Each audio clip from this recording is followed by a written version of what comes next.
সুপ্রিয় ভিউয়ার্স, আপনাদেরকে শুভেচ্ছা অভিনন্দন।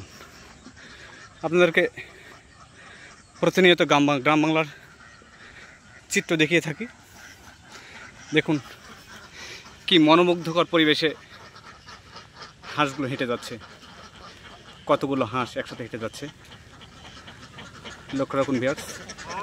মনে হচ্ছে সৈনিকরা যুদ্ধ করার জন্য যাচ্ছে।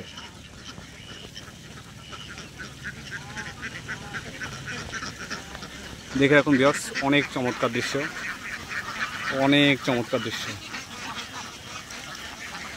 আপনাদের এই ভিডিও যদি ভালো লেগে থাকে ভিউয়ার্স, গ্রাম বাংলার সৌন্দর্য, সে সাথে গাছে আম গাছে মুকুল আসছে, আমের মৌসুম ভিউয়ার্স।